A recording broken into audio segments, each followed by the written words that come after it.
Live from the 607, it's the Ocho Duro Parlay Hour, where we're talking everything going on in the world of sports. Join in the conversation on social media with the hashtag ODPH, because here we go. Instead of looking deep inside, every word I have to say, keep it simple. Welcome to an all-new edition of the ODPH podcast, better known as the Ocho Duro Parlay Hour. What's happening, everybody? Thank you so much for joining us this week. My name is Ken M. Joining me in studio, as always, you know him. He's a co-host. His name is Padawan J. Hello, hello, hello. Folks, we have a lot to talk about in the land of sports, and we definitely want to keep that conversation rolling with you, so make sure to swing on over to odphpodcast.com. Join in the conversation on the social media accounts. They're all right there on the front page. Click, follow, subscribe. It's that easy. The TeePublic Store link, which we always got stuff going on there too. The Patreon link. Shout out to all our amazing patrons. One tier, $2 a month, and a lot of bonus content on the way.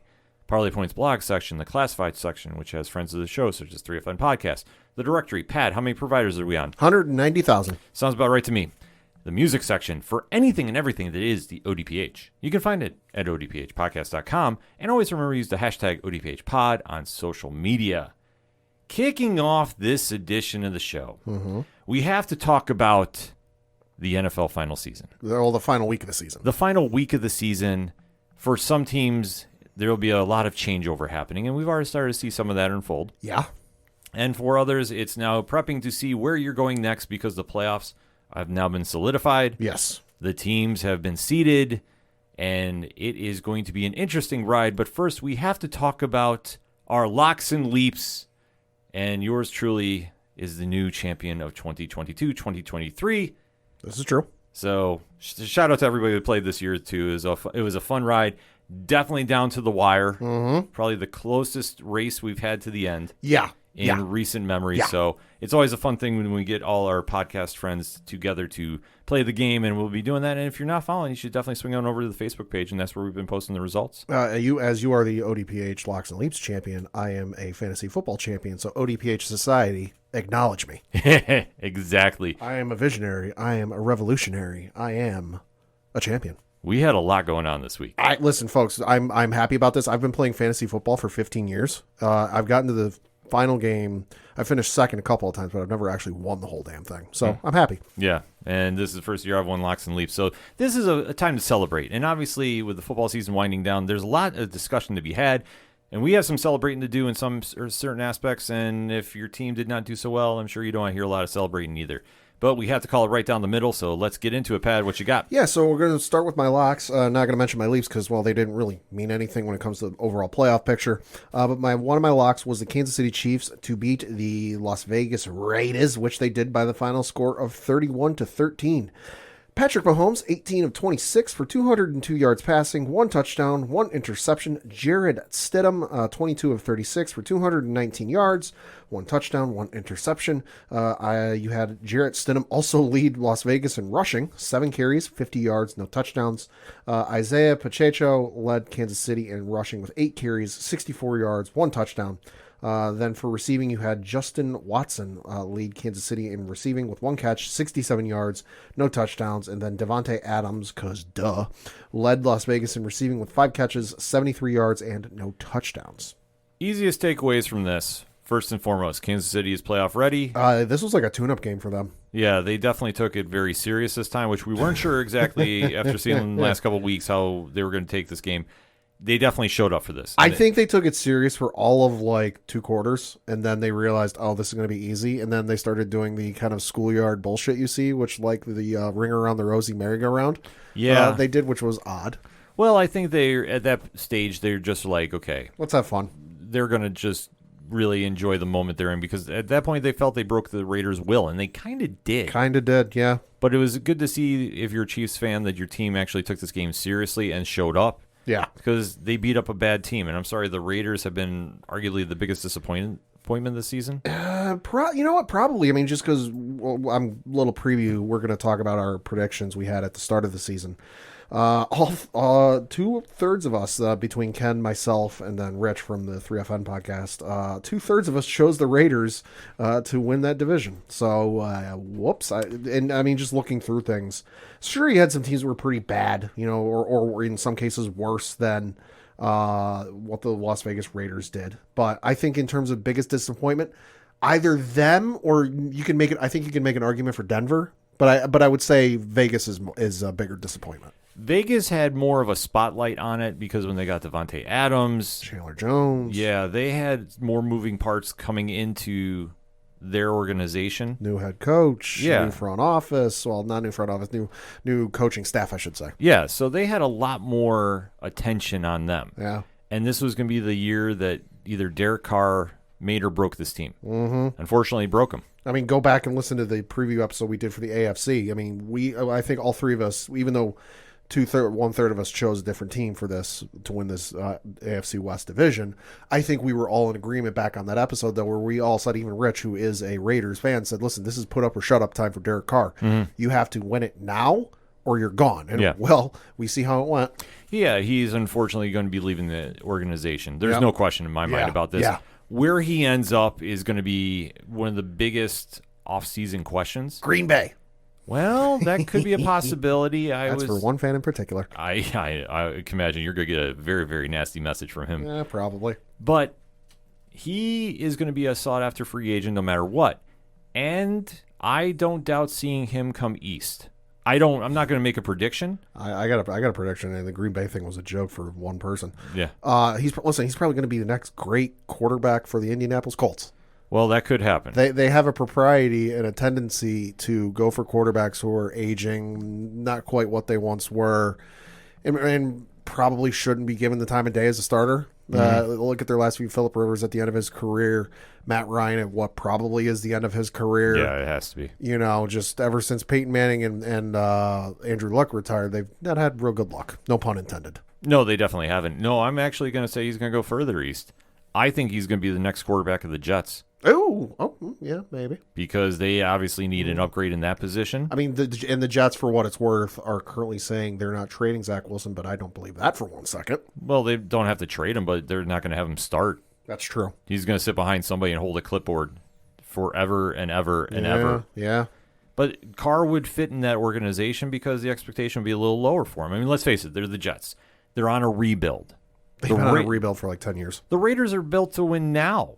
And they're just a quarterback away and maybe some tweaks on the defense too. And I think this offseason they're going to make those moves.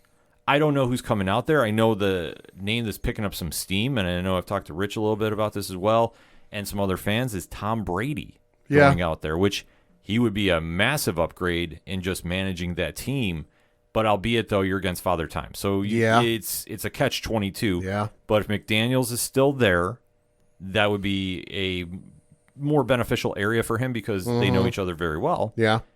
But at the same time, I don't know if that's where the Raiders want to go. Mm-hmm. And this is going to be something we'll have to watch in this offseason. But we do know that they're going to have to do some working around. And if McDaniels does keep his job through this week, because as we were recording, he's still employed. Still employed. But you never know if that's going to be a very short window of time because Sean Payton's name is picking up a lot of steam. Yeah. Now, where he winds up is going to be a whole different ballgame next season. The other one, too, I would say, is because I've heard some rumblings that Josh Jacobs might be a little disgruntled. Based on having him on my fantasy team this year, if that is the case, work on that relationship. Yeah, no, I think he stays there, but I think it's just how everybody's expectation was to get to the playoffs and go make a run for the Super Bowl. And this team was built to do it. On paper, yes. Yeah, it just unfortunately didn't happen for various reasons. Next season will be a different ballgame, and it just depends on who is going to be at the center helm. Mm-hmm. If it's going to be a quarterback that can really manage this team and really get the ball to everybody and not worry about everybody criticizing about Devontae Adams getting the ball, right, then they'll be fine. Yeah. And if you have somebody in there like a Brady who's not worried about what the media says, that'll be even better. If you have a different quarterback that is coming into, which you never know, you might have a Lamar Jackson show up there as well, too. There's rumblings of that. Then you're going to be in a situation where at least you've upgraded that position that you can make a deeper run. And I think Jacobs ultimately winds up staying there. But it's also going to depend on how they're going to be looking moving forward. Yeah. and especially you have to benchmark yourself against the Chiefs. There's no question of that. Can they match up and do that? Mm-hmm. I think they can, but the Chiefs right now are built to win. They did get the number 1 seed in the AFC. Yes. And now they're just going to sit and wait and see how it turns out for them moving forward. A lot of interesting matchups could happen, as we'll talk about in the next segment. Yeah. But the Chiefs went in there. They did what they needed to, albeit, though, the ring around the Rosie touchdown. Yeah, right before they scored. Yeah.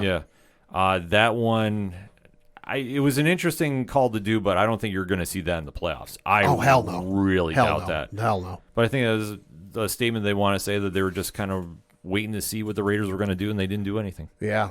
And sad to say. Yeah.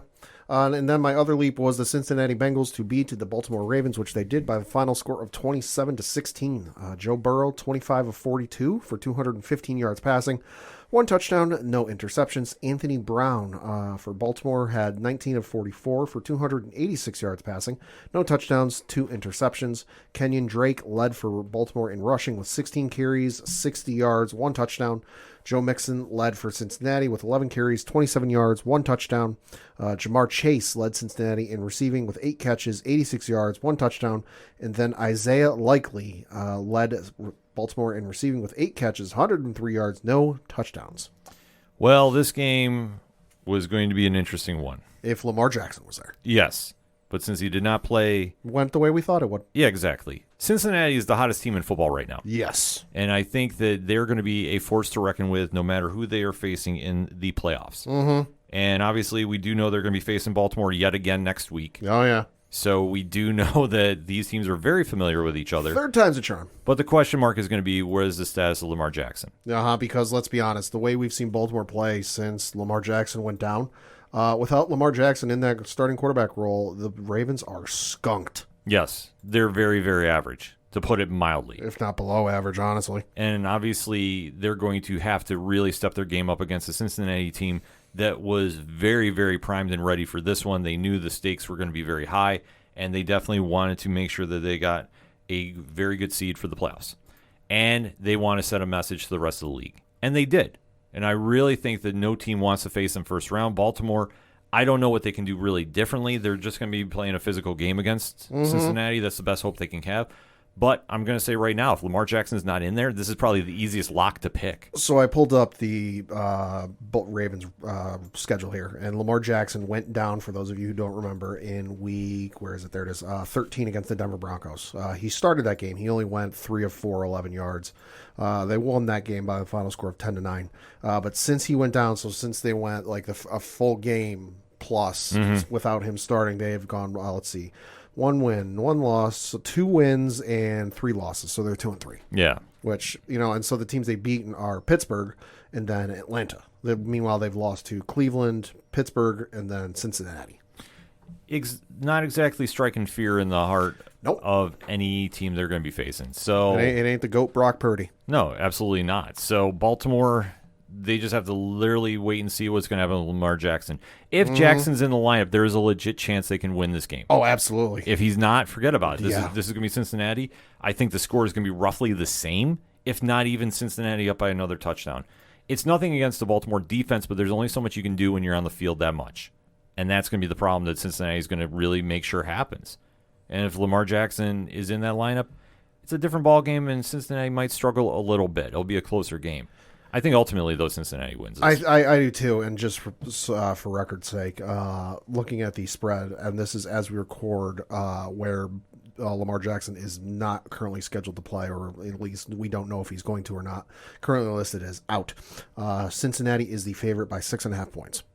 That's a very fair point spread. Yeah. That's a very fair one. But we'll have to see what happens on the game day. Next up, though, Pad, is my locks and leaps. And if anybody's really not sure what we're saying about this, the locks are when we take a favorite team and we say they're going to win and win by the point spread. Yep. A leap is an underdog that we think is going to pull off an upset. And this one, I know Pad was rooting for the upset.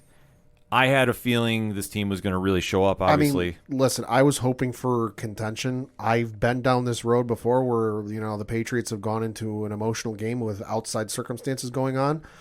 The ones that I remember, we got the buzzsaw. So I was just hoping for, given the way the week was developing, and I'm happy to see the way it developed. Don't get me wrong. I'm not upset it developed the way it did. I'm happy to see the way it went. But I was just like, all right, given the way this is going, Patriots are going to be walking into a buzzsaw. And, well, they kind of did. They definitely did. But the bigger story, which Pat was saying, is we are recording to Damar Hamlin, who was suffered the cardiac arrest against the Bengals during the game, is now getting released from the Cincinnati hospital, is heading to Buffalo to get further treatment and testing. But it's all signs are showing that he's going to make a very full recovery. Yeah, he's now at a point where he can safely leave the hospital without great risk to his life. Yes, which is amazing to hear, and that is awesome news, and we just hope the news keeps on getting better and better for him as time is moving forward. Especially considering it's only a week removed, which is astounding. Yes. Given the fact they had to restart the man's heart twice. Yeah, it's sounding like I say he's going to have a full recovery, and that is amazing news to hear, and keep those positive thoughts and prayers and energy going forward, too. Yeah. He's still got a long way to go, but everything's going in the right direction. Yeah. And then talking about the game, you had the Buffalo Bills beat the New England Patriots by the final score of 35-23. Josh Allen, 19 of 31, 254 yards passing, 3 touchdowns, 1 interception. Mac Jones, 26 of 40, 243 yards, 3 touchdowns, 3 interceptions. Ramondre Stevenson led New England in rushing with 6 carries, 54 yards, no touchdowns. James Cook led Buffalo in rushing with 9 carries, 45 yards, no touchdowns. Stephon Diggs led Buffalo in receiving because, 7 catches, 104 yards, 1 touchdown. And then Devontae Parker led New England in receiving with 6 catches, 79 yards, and 2 touchdowns. From the moment of the opening kickoff with Nyheim Hines running it back, you knew the tempo was set for the game. And I knew we were skunked from there. Oh, yeah, which is nothing against the Patriots. But the Bills were playing with so much emotion. Obviously, hearing the great news about Damar Hamlin, they wanted to really make sure that they locked up business that they needed to do in the AFC. Obviously, they were playing and really wanted to make a statement to the rest of the league. They definitely did that. The Patriots were no joke.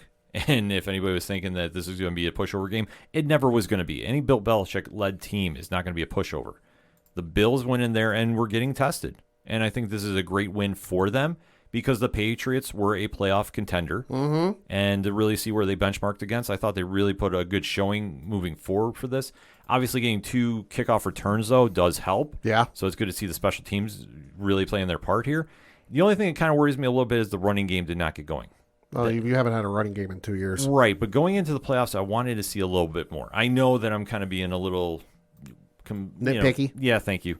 But it's something that we're going to need to do if we're going to make a run for the Super Bowl. You're going to have to learn how to run the ball.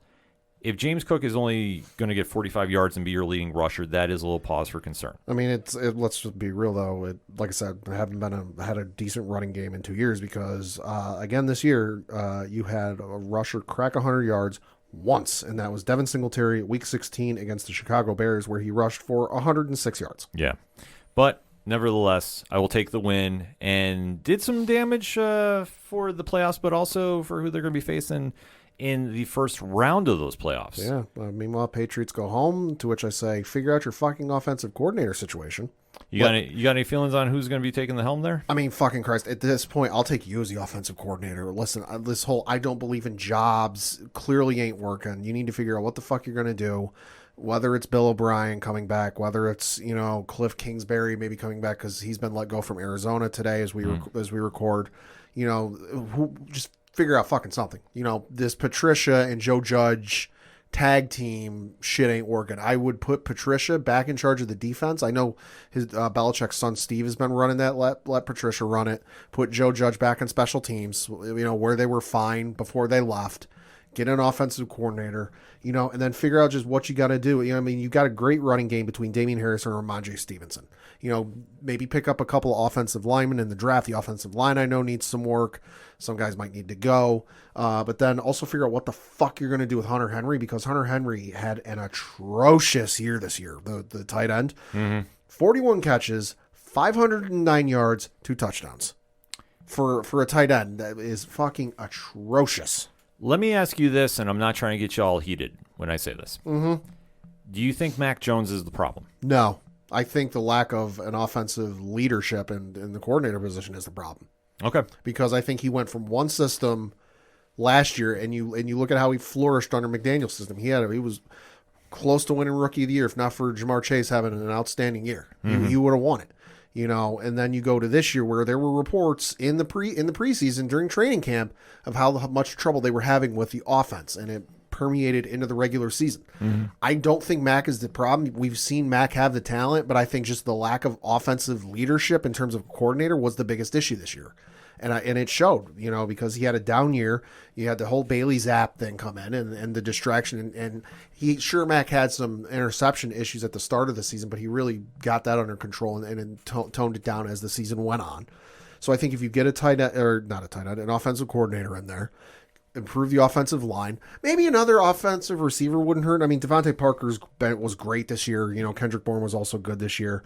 They've got Jacoby Myers, who's all right. I wouldn't mind maybe another, not even like a AAA, 5-star receiver. Maybe somebody else, just to kind of complement the offense there and give them another option to go with, if they want to spread them wide. Figure that out. And then just a couple of, other guys on the defense, and because I know Devin McCourty and Matthew Slater, who have been with the team since 2010 and 2008, respectively. Some talk this might be their last year. Some talks they might not come back next year. If that is the case, to both of those gentlemen, I say thank you for the outstanding years of service. Matthew Slater, the special teams god. Try telling me otherwise. And then Devin McCourty, who was, not always the greatest defensive player, but he was certainly a stalwart in that backfield or in that secondary there for the defense. So if they do retire, I do say thank you to both of those gentlemen. Yeah, it's going to be an interesting offseason for the Patriots. The only reason I bring that up about Mac Jones is I know that he has been taking the brunt of the blame. Sure. Which obviously the quarterback. Sure. It makes sense. I don't know necessarily if a change at that position is desperately needed. No. I know I've heard some wild rumors about Brady returning I've heard 'em. or Jimmy G getting traded from San Francisco back to the Patriots and fixing the problems there. I honestly think I agree with you on this one. I honestly think it's not Mac. No. The problem is of how the Patriots have done their offense. And like I said, this is not a shot. It's too open-ended. There's not enough structure. And I think that when you have too many people switching up formats and overall themes of what you want to do. Are you a running team? Are you a passing team? Et cetera, et cetera. When you're switching up the mentality like that, especially with a young quarterback, that's going to cause some problems. I think we saw that happen here. Yeah. I don't think Mac is a bad quarterback. I'm not anointing him as the next Brady. Right. But I think he's still trying to figure it all out. And I think that he definitely deserves the benefit of the doubt. If the Patriots do move him, though, it'll be a question of where. Yeah. Obviously, what might make some sense, and I don't know if the Raiders would make a call. See about making a trade for some draft picks. Maybe. That could be a situation if he goes out there. I think him with Devontae Adams and Hunter Renfrow would be huge. Yeah. I think he can definitely make something happen. But I think right now, as you hit it right on the head, though, they need an offensive coordinator. They're not going to get any further. And I know Belichick said he's coming back for year 24. Yep. That has been officially confirmed. Yep. He's going to have to do some moving and shaking if he wants to get back and make one last run. Yeah, and then that's the thing is like the biggest thing, you need an offensive coordinator because Patricia, great as a defensive guy. Joe Judge, great as a special teams guy. Yeah. As clearly evidence as this year showed, not great at offensive. No, he's definitely not. He's not going to be the guy that is going to helm that offense. See, I'm getting too wound up talking about this because I just think Mac got an unfair deal about this. Yeah. And I think that he's got all the talent in the world, and I think he's got the capability to do it. And he's got some great parts around him. You got the running game, which I mentioned is good. You got Devontae Parker and Kendrick Bourne, who are great receivers. Hunter Henry, if he can get his shit together, is fantastic. And then Jonnu Smith, with whatever issues because he didn't play this game, he got no targets, and whatever injuries he had going on, get him healthy, get him back, and then figure out the offensive line, because I know the offensive line was an issue this year, with injuries and shuffling around and everything else. Get the offensive line figured out. Maybe pick up another receiver wouldn't hurt. And then just figuring out your offensive coordinator, I think you'll be good. Yeah, I think so too. But you're going to have to really need an upgrade to hang with the Bills right now. Yes. Not saying this trash talking is just the Bills are playing at a very elite level right now. They do have some areas of concern, though. Like I said, the running game and the run defense is something they're really going to have to lock up, especially going into this weekend, because I fully think Miami's going to go back to their game plan and just running it down the Bills' throat. Probably. Which I don't blame them. But if the Bills are really contenders and not pretenders, they're going to need to find a run defense and find it quick. Can they do it? Absolutely. Do I think they are going to win Saturday? Absolutely. Or Sunday. But to make it a deep run, they're going to need to find something to make it happen and make it happen quick. That said, the irrelevant game of the week was my leap. Mm-hmm. And boy, there is one storyline coming out of this, and I think this is the only reason we're mentioning this game. Pad, take it away. So we are, of course, talking about the Houston Texans, who are taking on the Indianapolis Colts, who, let me pull up the standings here real quick, expand to playoffs. And so, yeah, I mean, you got both of them. They're in the bottom two spots of the American Football Conference. So really not much riding here, but hey, listen, the underdog picks were garbage this week. So why are we talking about this game? Well, for the number one overall draft pick was on the line for this game because it was between the Chicago Bears and the Houston Texans. Yeah. And the Houston Texans, who, let's face it, we said going into this season they weren't going to be good. Like, Houston Texans fans, it's going to be ugly. Admittedly, hey, kudos to them. They pulled off, I think, 2 more wins than we expected them to, or in some case 3 more wins than they expected to. But the big thing with this game is, just to get the stats out of the way, Houston won 32 to 31. Not even going to go through the rest of the stats because, let's face it, doesn't even matter. But the one thing worth noting about this game is when it was coming down to crunch time, less than a minute, it was at a minute when the clock was stopped. But it was 4th and 20 with, I believe it was 58 seconds to go. And Davis Mills of the Houston Texans, took the ball, rolled out, and threw I don't even know how long a pass it was, but threw a pass. It was a 4th and 20. It was a 4th and 20. He ended up throwing the ball like 40 yards or whatever the hell it was, into the end zone for a touchdown to pull him within 1. So to pull him, it was 31-30 or 31-20. Yeah, it was 31-30. Yeah. So then at that point, it was 50 seconds left, and Lovie Smith, the now former head coach of the Houston Texans, decided to say, fuck it, and went for 2, and then got it. And so that led the Houston Texans to win 32-31. And with the Chicago Bears, spoiler alert, losing on Sunday, meant that the Houston Texans now have the number 2 overall pick in the NFL draft. Meanwhile, the Chicago Bears have the number 1 overall pick in the NFL draft. This game can be defined by one statement pad: reasons. Because this game, I didn't think it was going to be that relevant. This was the Mr. Irrelevant game of the season right here. Because both teams are awful. Yeah. In Indianapolis, on paper, should have been great. Like I say, the most boring team in football, but they lull you to sleep. Calling them boring is being too kind. Yeah, but obviously things went downhill when Jeff Saturday became head coach. And you know what? I'm not putting this on him. Yeah. When you're thrown in there with no real coaching experience, you're in way over your head. Mm-hmm. And I'm sorry, at that level, and I know that he's a all-pro veteran that had played in the league many years. Peyton Manning helps. Yeah. It's still a difficult situation to get thrown into. Yeah. And for Houston, they were playing with house money at this stage. I don't blame Lovey for going for the win. Oh, I don't either. And the words of Herm Edwards, you play to win the game. If they went for another tie, how bad of a look would that be? Boy. And honestly, at this stage, Lovey knew he was going. Oh, probably. So why? And he's a competitor. Oh, yeah. Well, and the fans were probably pissed they lost the number 1 overall draft pick, but the players aren't going to do that. The players aren't going to intentionally tank for the number 1 overall pick, and the head coach isn't going to do that either. That's just not their style. And I mean, for the Colts, obviously you had a terrible year, between, blowing the lead against the Vikings, and then the whole Jeff Saturday fiasco, which I know he said this is, a tryout for Jeff Saturday as a full-time job. Well, you flunked that job interview. He's gone, yeah. Whoever gets the head coaching job for the Colts here, because I can't imagine they'll keep him on. Although it's Jim Irsay, you never fucking know with that guy. But with this team, I'm just looking at the stats. I would rip this thing, offensively. Because I can't speak to defense, because I really don't know anybody on their defense, but hell, even the defense, I would rip this fucking thing down to the studs and just completely start over, because Sam Ehlinger Yeah. Zach Moss, Deion Jackson, Paris Campbell, Michael Pittman Jr. as your rushers, and then the receivers aren't any better. You rip it to the studs and start over. I will say this. Jonathan Taylor should have had a better year. Yes. He didn't. Yes. Jonathan Taylor's the only thing I would keep around. Right.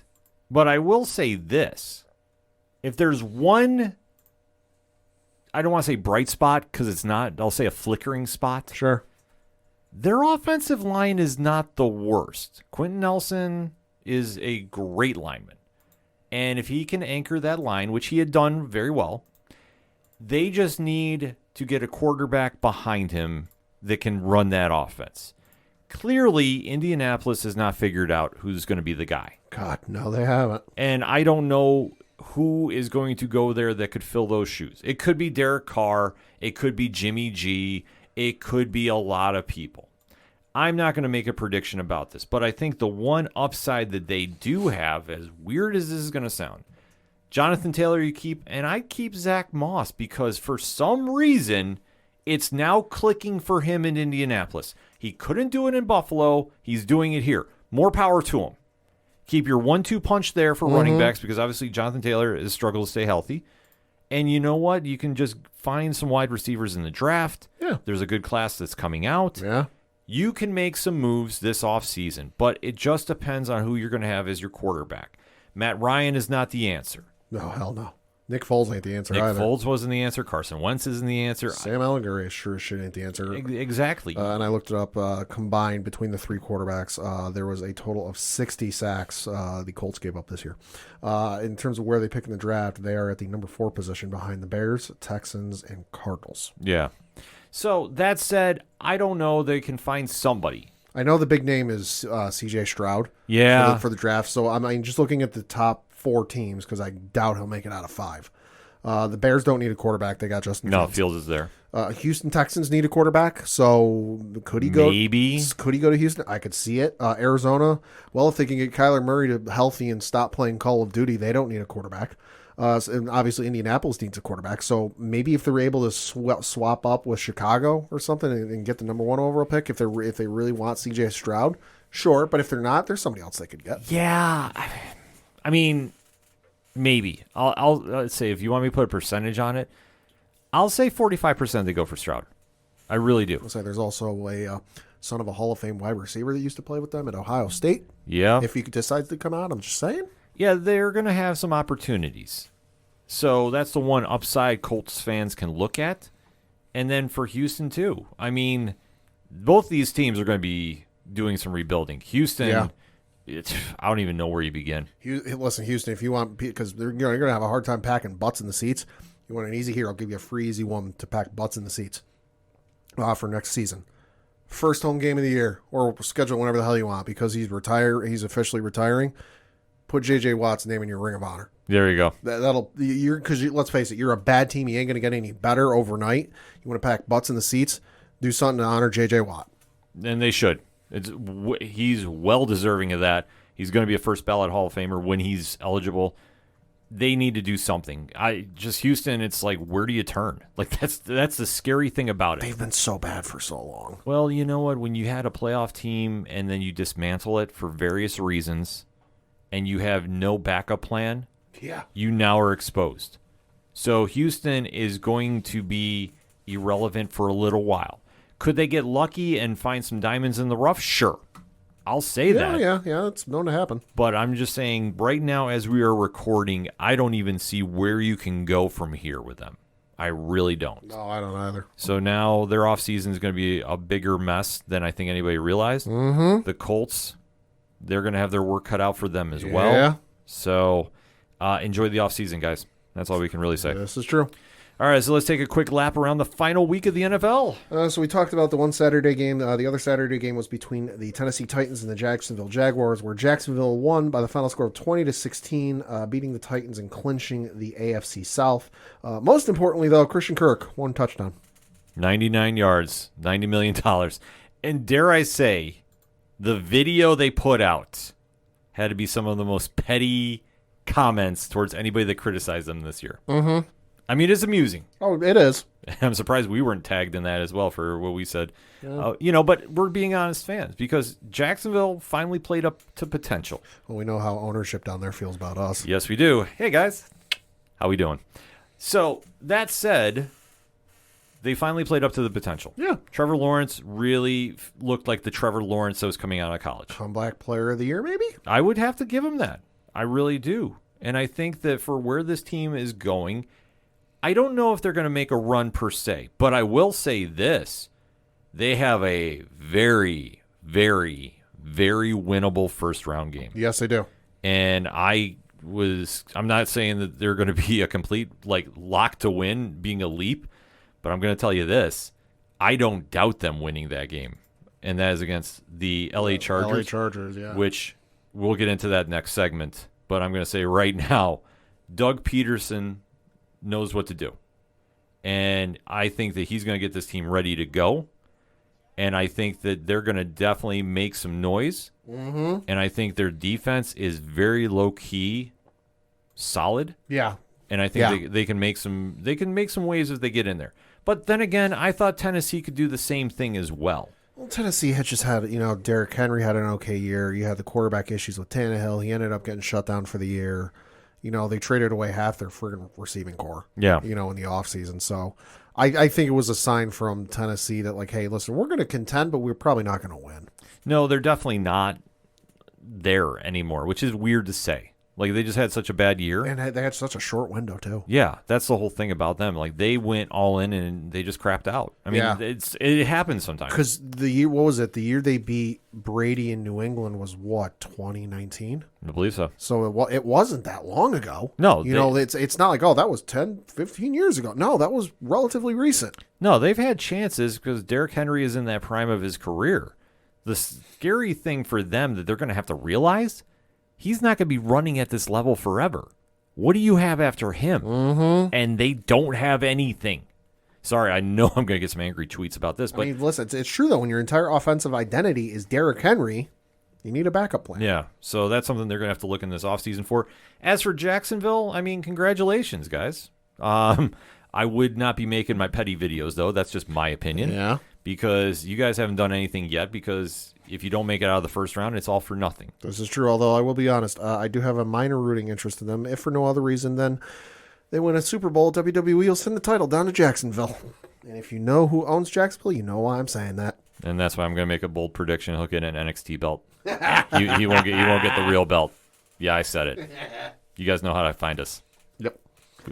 And then some of the other games, you had the Atlanta Falcons. Yes, folks, the Atlanta Falcons. Who is Atlanta? What is Atlanta? Atlanta got a win. They beat the Tampa Bay Buccaneers 30-17. Man, this game, is there anything really noteworthy from here? Why the fuck was Brady in the game? Yeah, I guess that was a bigger question I had. Your position is locked. You weren't going to go up any higher. You probably weren't going to sink any lower in the playoff seeding. So why the fuck did Brady start? Why did any of the starters start? So that's my biggest thing is why the fuck was Brady even in the game? He shouldn't have been. As old as he is and just everything else, when you need to give him as much rest time as you need, why the fuck is he playing? No, that was a puzzling move, especially against Atlanta, who literally had nothing going on for them. Yep. And has a very, very wide open offseason because they have to fix a lot of areas. Yeah, they do. Yeah, they're going to be a mess this offseason. You had the Minnesota Vikings beat the Chicago Bears 29-13. Well, I will say this. At least Minnesota showed up and made a statement win, but then again, it's against the Bears, who are the worst team in football if they have the number one draft pick. Oh, it's also against the Bears minus Justin Fields. If Justin Fields played that game, the Bears might have pulled this one off. Yeah, that's true. Like I said, Minnesota is the biggest pretender in this playoffs. Also, Justin Fields finishing, I forget how many yards short, but he was a couple yards short of Lamar Jackson's quarterback rushing record. I'll say this. If they are smart in Chicago, Fields is your quarterback. Oh, yeah. Solid, sold. Go get the top wide receiver. Yeah. Go get the top ranked one and give him a weapon to use because he has all the tools. I will say this. I have not seen a lot of Bears games this season, but every one I've seen him in, he is fighting to win by himself. Oh, yeah. Give him some help. Give him some help, and you guys might be able to make some damage. You guys might be able to, but we'll have to wait and see. You had the Miami Dolphins beat the New York Jets by the final score of 11-6. With the win, the Dolphins securing the final playoff spot in the AFC. This was an ugly game. Oh, well, yeah. I'm sorry, like, there's no polite way to spin this. And I know we have Miami fans that listen to this show. Skylar Thompson is not going to get you anywhere in these playoffs. Oh, hell no. And Teddy Bridgewater is still out with that pinky injury. Yep. Tua, as far as we know, has not cleared concussion protocol. Right. You're lucky you made it. I will say the nonsense that they were going to fire their head coach if they did not get in. I mean, I wouldn't doubt it. I wouldn't doubt it, but I'm going to say this right now, and I'm defending a Miami coach. What is wrong with me here? Jesus Christ. Mike McDaniel did not deserve to get fired if he did. Oh, hell no. No. Hell no. I'm going to be very honest about this. I thought he did a very good job for the most part. Mm-hmm. That even if they didn't make the playoffs, he deserved another season. The circumstances that led to some of those losses, well, while yes, it's on the head coach, but the concussions with Tua, it's not on him. That's exactly. It's not his fault. Yeah, so you can't put the blame on him in that circumstance. So the fact that his job was in jeopardy and those rumors were gaining more steam as this game was started up this game, yeah, is absolutely atrocious. The only way you could possibly say to me, oh, Mike McDaniels deserved to be fired, is if they signed Tyreek Hill and he had a down year stat-wise, but no injuries. So there was nothing wrong with him physically. There were no concussions. There was no injuries. There was no nothing from keeping him playing the games. You just, for whatever reason, decided to not throw the ball to Tyreek Hill. Yeah. If that were the instance and they're in the same spot and they didn't make the playoffs, okay, then you can fire him, because why the fuck would you sign that guy and then not throw him the ball? But as we know from the stats, Tyreek Hill got the ball plenty. So there's no reason to fire him. No, there's absolutely not. And I think that if the Miami powers that be that decided to do that, they'd be foolish. I am going to defend him on this one. I don't know what they're going to do in the playoff game against Buffalo. I think it's going to be a lot of Raheem Mostert. That's it. But it all depends on if Tua is going to play. If Tua is not playing, could be a gun shootout there. It's going to be a long game for them. Absolutely long game. Because all they're going to be doing is running the ball, and if the Bills are smart, which I think they're going to be ready this time, you would hope, they're going to shut them down, and then you're going to have Skylar Thompson face off against Josh Allen in a shootout. Sorry, I'm taking Josh Allen in that every single day. And for the Jets, hey, have fun this offseason. Oh, I just looked up the weather for that Buffalo game. Fuck. Oh, what is it? 28 degrees and partly cloudy. Let's go. Oy. Let's go. Other games to note, you had the Carolina Panthers beat the New Orleans Saints 10-7. Another irrelevant game. Yeah. Really nothing to write home about with this one. Hey, good for Andy Dalton. 171 yards, 1 touchdown. Yeah. You had the Pittsburgh Steelers beat the Cleveland Browns by the final score of 28-14. Pittsburgh obviously eliminated from the playoffs with Miami winning the game. More importantly, though, with the win, Mike Tomlin keeps his streak alive of having no seasons below 500 as the head coach of the Pittsburgh Steelers. The only real takeaway you can have from this is the Steelers are in rebuilding mode. They might have something, though. They might have something. There might be something with, Pickett, and then who's their receiver? They're Pickens.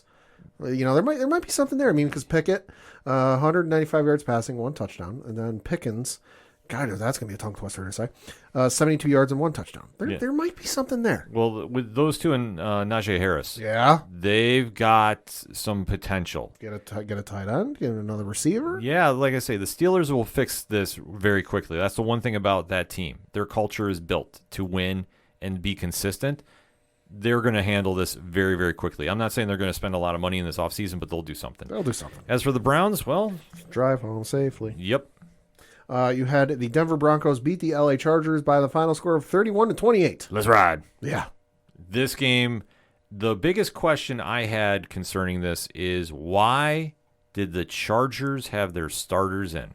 That's a good question. Because now Mike Williams is hurt. And he is doubtful, I think, for this weekend. I can look it up. Yeah. If you want to look, I'll just kind of give the breakdown of this because the Chargers already had their position locked up about midway in this game. So the fact that he was in this long This is the risk you run, and I understand you want to be competitive. Sure, it's a rival. Oh, shit. So I pulled it up. Mike Williams currently listed as questionable, and this is as of today as we record. And this says, quote, head coach Brandon Staley said an MRI revealed that Williams has a back contusion, and the coach expects the wideout to practice at some point ahead of Saturday's matchup with Jacksonville.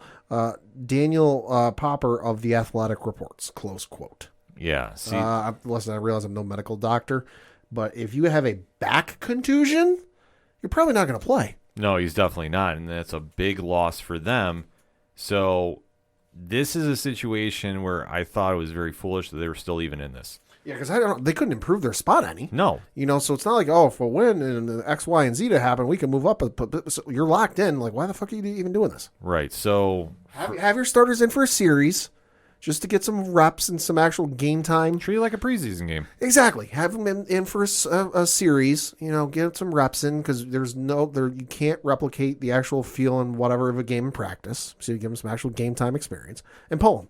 Yeah, so like I say, I kind of criticize them about this, and I will say if they are really struggling against Jacksonville this weekend, look at this game and why. And that's the easiest way to say it. So have to wait and see. And for Denver, let's ride to the offseason because I know that they are the first team linked in the Sean Payton sweepstakes. Yep.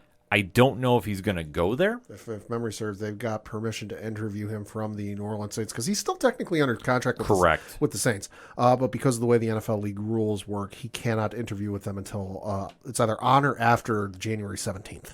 I believe it's after. Okay. So we'll have to wait and see, but I know he's linked there. Yep. I personally, at this stage, I don't think he's going there. But, I mean, I can see it. He can talk about it, but I don't think that they're going to officially lock that in. But then you had the Philadelphia Eagles beat the New York Giants by the final score of 22-16, and with the win, the Eagles locked up the number 1 overall seed in the NFC. Well, a couple of things we can talk about this. Jalen Hurts came back. Yes. Locked up that number 1 seed, but the Giants scrapped with this, especially with Davis Webb as your quarterback. Who? Exactly. So the fact the Eagles only won by 6, I'm not saying panic, but I am saying you got to finish games out early and strong. I mean, I'm looking at the stat line, and Giants fans, I apologize, but without knowing the intimacy and the entire depth chart of the Giants, the only starter I recognize here offensively is Kenny Galladay. Yeah, finally caught a touchdown. Because the leading rusher was not Saquon Barkley. It was a gentleman by the name of Gary Brightwell.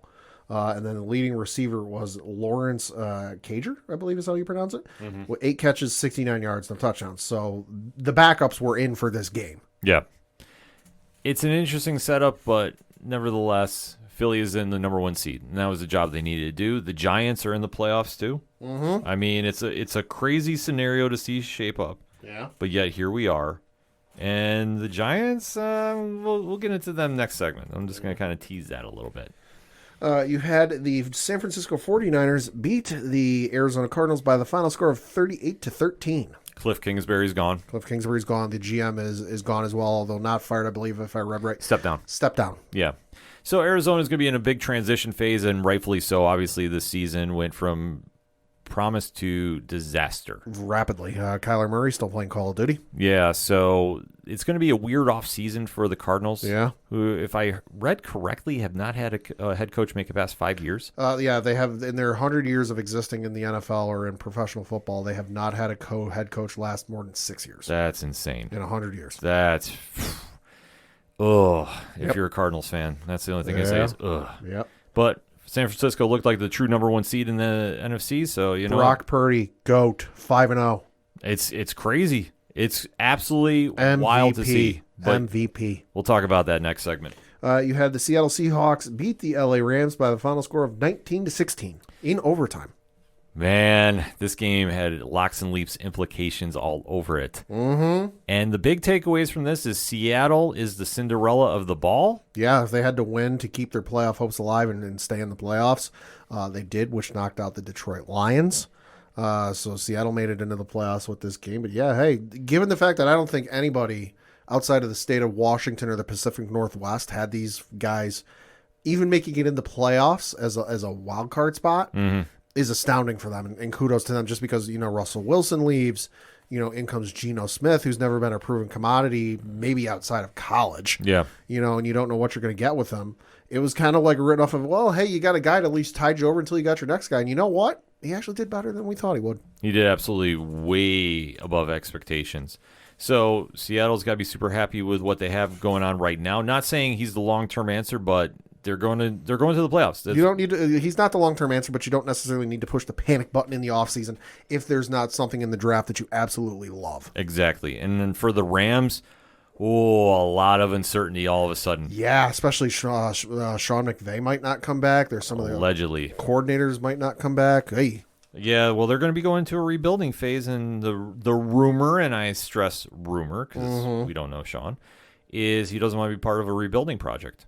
And I can't really blame him per se. Yeah. But at the same time, I'm kind of a little surprised by that. I mean, if he goes anywhere, I'm gonna make a prediction. If he goes anywhere, Sunday Night Football, he'll be the color commentator on Sunday Night Football. Oh, I'd be ecstatic about that. Because Fox has already got a deal with Brady waiting in the wings until he retires. CBS has got Nostromo locked up for a lot of money. Forever. And then ESPN's got Troy Aikman and Joe Buck locked up for a lot of money. And then Amazon doesn't need it for Thursday Night Football because they got Herb Street locked up for a decent chunk of change.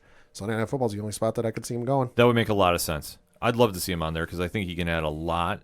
And it's just kind of an interesting time if you're a Rams fan because Stafford, you don't know what's going to happen there. I could see him retiring.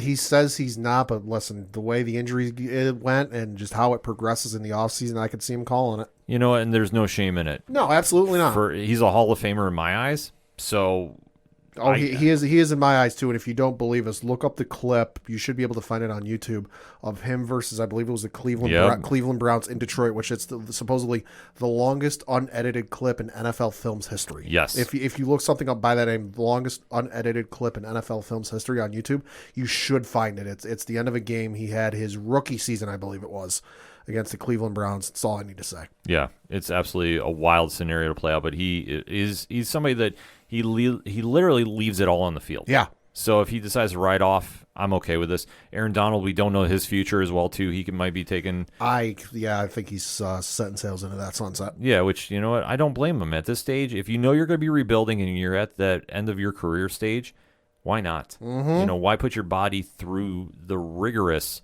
season of abuse if you're not going to make a legit run to the end? Especially, what more do you have left to prove? You won a Super Bowl. You're one of the most dominant defensive players in NFL history. What more do you have to prove? Yeah, exactly. And one more game to cap this off. Well, we got two more games. Two more. Two more. You had the Washington Commanders beat the Dallas Cowboys 26-6. Bad loss for the Cowboys. Because you know what? You had some starters in this game, especially Dak. Oh, you had more than one starter. I believe, if I'm going to pull up the box score, I believe all of their starters were in offensively. No, this is absolutely a bad loss for them because, yes, Dak Prescott did play 14 of 37, 128, one touchdown, one interception. Tony Pollard was in 7 carries, 19 yards, no touchdowns. Ezekiel Elliott also played 8 carries, 10 yards, no touchdowns. You also had CeeDee Lamb played, Dalton Schultz played, T.Y. Hilton played, and Noah Brown played, and Michael Gallup played. So all of your offensive starters were in this game. Now, I read off the carries for the Cowboys rushers. You might be saying, well, how many targets did the receivers get? It was more than one. CeeDee Lamb, 7 targets. Dalton Schultz, who's their starting tight end, 9 targets. T.Y. Hilton, 4 targets. Noah Brown, 6 targets. Michael Gallup, 6 targets. So it wasn't they only got 1 target or whatever. No, they got multiple targets. Yeah. This is absolutely bad loss for Cowboys fans. And I know some of them are trying to sit there going, we're still in the playoffs. Listen, this is the fucking Washington Commanders who didn't beat you with Carson Wentz. No. Didn't beat you with Taylor Heinicke. They beat you with Sam Howell. Yeah. Let me say it again.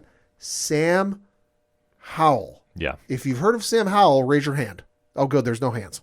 Exactly. Bad loss for the Cowboys. The Commanders, well, the only thing they have to look for is Dan Snyder might possibly be gone next season. Yeah. As everything is kind of shaping out there. Yeah. And then the last game we got to talk about was the Sunday night game, which had a lot of implications and still had some implications, although lessened a little bit. Was between the Detroit Lions, who beat the Green Bay Packers 20-16, eliminating the Green Bay Packers from playoff contention and knocking them out of the playoffs. The roar has returned. I can't lie about this. I mean, I'm going to take locks and leaps away from this because obviously the final game came down to this between me and Matt from Hopsky. Yep. I was happy for Dan Campbell because he has his team going in the right direction, and they wanted to say we weren't going to lay down. And I loved the swagger that this team had because they were eliminated before they started this game. Yes. And everybody in that locker room said, well, we're not sending Green Bay there. We're going to knock them out.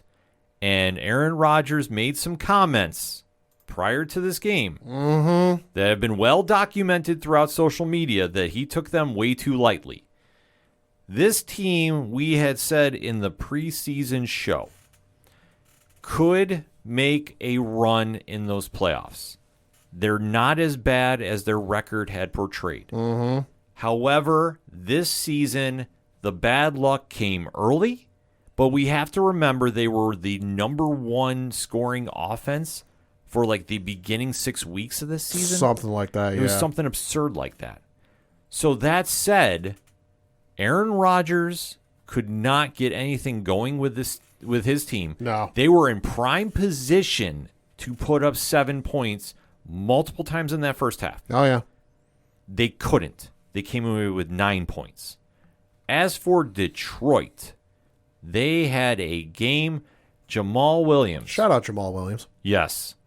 Pad's new favorite running back. Goddamn right. What did he say? The Kazakage of the den. Yes. Love it. Love it. Yes. He made a point to take this game over. 72 yards and 2 touchdowns is nothing to sneeze about, especially one late that iced the game. Yeah. And this defense stepped up, which I think it goes very underrated. Their secondary needs some work. Sure. Not going to lie about that. Sure. But I say this, Aiden Hutchinson should get Defensive Rookie of the Year. Oh, absolutely. And what he's done is he's made this team better around him. Like, that is something that is I always hate using the word game changer, but that's what he is for this team. That entire defense, especially for the way they played in this game, deserves the largest steak dinner you can find in the state of Michigan, because I can't remember what the exact stat is. I remember the yards, but they mentioned it on ESPN on First Take this morning. But Aaron Rodgers in the fourth quarter was like maybe 4 passes or something like that completed. I forget what exactly, but it was only 12 yards. Yeah. Aaron Rodgers in this fourth quarter of a win and you're in game in Green Bay on Sunday night, like the most automatic thing next to Tiger Woods wearing red in his prime. Yeah. You know, but that Detroit defense stepped up and held him to 12 yards in the fourth quarter. Yeah. And they caused Aaron Rodgers to throw an interception. Yeah. Late in the red zone. Like, this is some wild scenario to play out. Yeah. And now the question shifts to Detroit is going to make some minor moves in this offseason. Yep. It sounds like Dan Campbell's staying, which is good. I like seeing this because this team plays extremely hard for him. Jared Goff had a resurgence, so they have a lot of pieces that they could make some noise next season.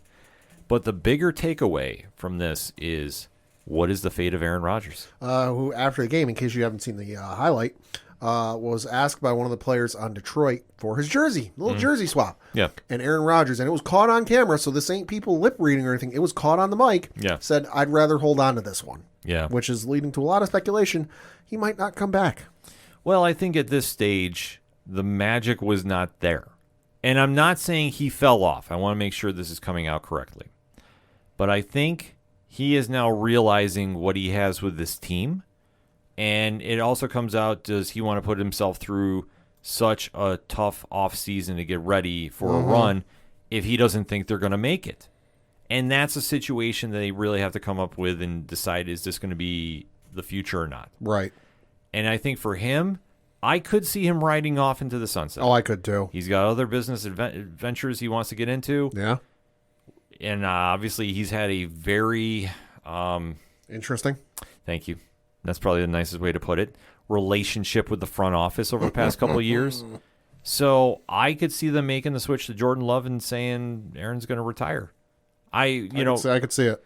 I could definitely see it. I know that he didn't give that jersey away because he's very emotional right now, because I think it's a tough deal to settle that Father Time is creeping around you. I'll say it's no longer a couple of blocks away. It might be around the corner. Yeah, and I if think not on the block. And I think for him, he just needs to come to that realization that if this team is going to be ready, what does my future hold? And sure, I mean, I know he signed contracts and all that jazz. It doesn't really matter.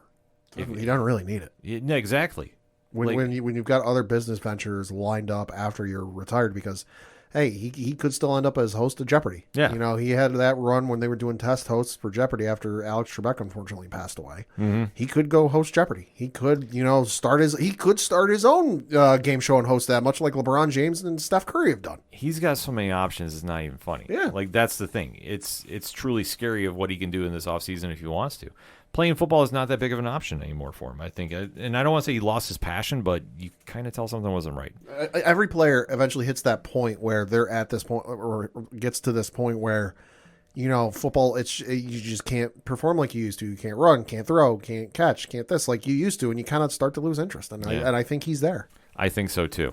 But we'll have to wait and see what happens in this offseason. I don't think we're going to see any announcement of retirement till after the Super Bowl. Probably. The only thing we know is he said regarding his future, he's not going to hold the Packers hostage, in his words. Yeah, so clearly he's learned from the Brett Favre thing. Yeah, so I think he's going to take his time to think about this. The earliest we might see something is between weeks. Yeah. Which that's a popular week for players to announce retirement because they need something to do on Media Row.